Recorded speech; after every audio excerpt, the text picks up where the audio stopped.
కొట్టే కారం రంగు రుచి ఆచి కారం పొడి.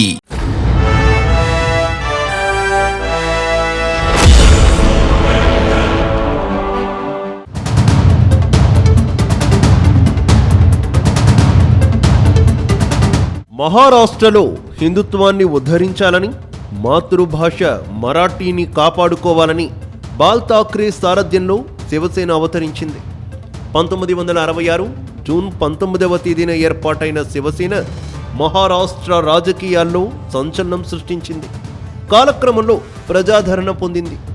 ముంబై మున్సిపల్ ఎన్నికల్లో మెజారిటీ సీట్లను సాధించింది.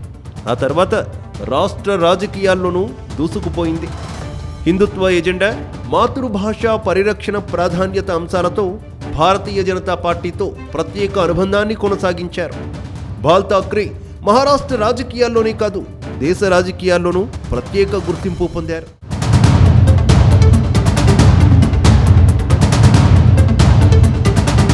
మహారాష్ట్ర రాజకీయాల్లో పెద్ద పులిల శివసేన అధినేత బాల్ ఠాక్రే రాణించారు. మొదట వారసుడిగా బాల్ ఠాక్రే తమ్ముడి కొడుకు రాజ్ ఠాక్రే అని అంతా అనుకునేవారు.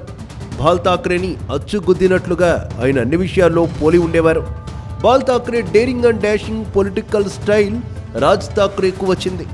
అలాగే ఆయన ఆవేశపూరితమైన స్పీచ్లు, అలాగే బాడీ లాంగ్వేజ్, ఆయన వేసే సెటైర్లు, మరాఠీ భాష మీద పట్టు, ఇవన్నీ రాజ్ ఠాక్రే పునికి పుచ్చుకున్నారు. బాల్ ఠాక్రే మార్క్ రాజకీయ వ్యూహాలు కూడా రాజ్ ఠాక్రేకు అలవడ్డాయి.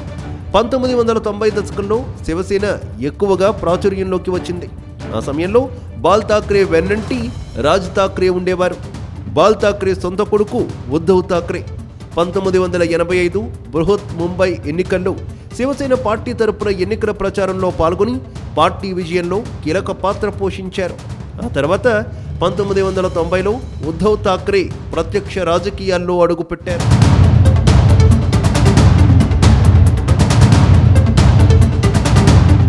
ఉద్ధవ్ ఠాక్రే 2002లో బొంబై మున్సిపల్ కార్పొరేషన్ ఎన్నికల్లో పార్టీని ఒంటి చేత్తో విజయ తీరాలకు చేర్చారు.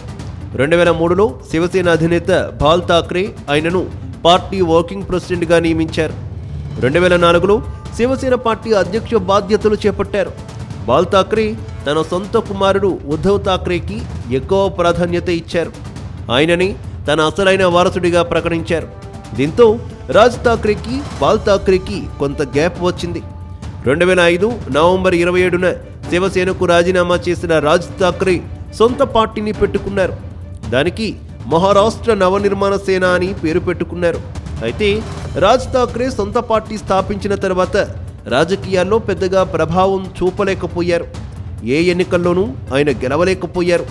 ఎంతో బలమైన నాయకుడిగా విద్యార్థి దశ నుంచే రాజకీయాల్లో కనిపించిన రాజ్ ఠాక్రే ఇప్పటిదాకా చట్టసభలలో కాలు మోపలేకపోయారు.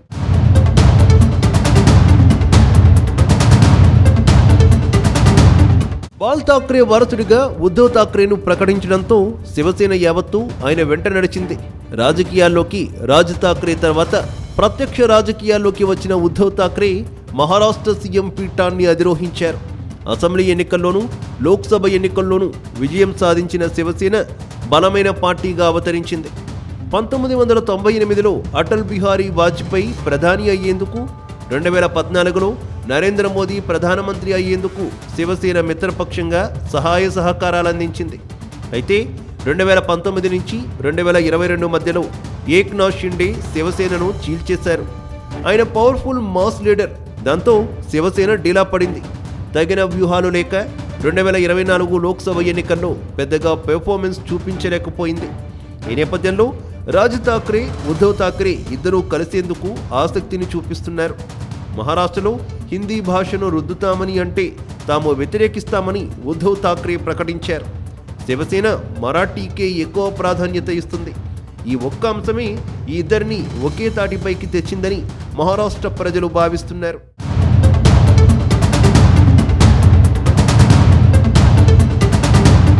మహారాష్ట్ర రాజకీయాల్లో 20 ఏళ్లుగా దూరంగా ఉన్న అన్నదమ్ములు ఉద్ధవ్ ఠాక్రే, రాజ్ ఠాక్రే మళ్లీ చేతులు కలిపారు. 2026 ముంబై మున్సిపల్ కార్పొరేషన్ ఎన్నికల నేపథ్యంలో వీరిద్దరూ కలిసి పనిచేయాలని నిర్ణయించుకోవడం ఇప్పుడు దేశవ్యాప్తంగా చర్చనీయాంశమైంది. ముంబైలోని శివాజీ పార్క్ దగ్గర ఉన్న శివసేన వ్యవస్థాపకులు బాలాసాహెబ్ ఠాక్రే స్మారక చిహ్నం వద్ద ఉద్ధవ్ ఠాక్రే, రాజ్ ఠాక్రే కుటుంబ సభ్యులతో కలిసి నివాళులర్పించారు. ఈ ఇద్దరు నాయకులు ఒకే కారులో రాజ్ ఠాక్రే ఇంటి నుంచి రావడం అందరినీ ఆశ్చర్యపరిచింది. రాబోయే బృహన్ ముంబై మున్సిపల్ కార్పొరేషన్ ఎన్నికల్లో అన్నదమ్ములిద్దరూ కలిసి పోటీ చేయబోతున్నట్టు సమాచారం.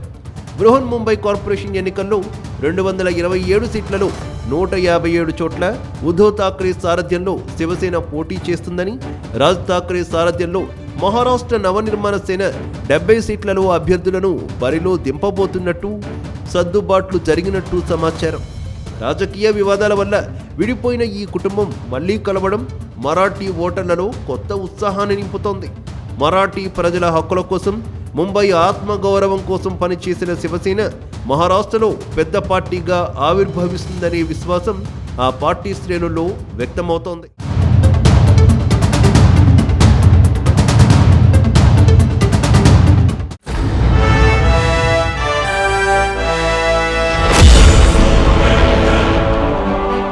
గుమగుమల వంటలే వంటలే తెరకొట్టే కారం రంగు రుచి ఆచి కారం పొడి.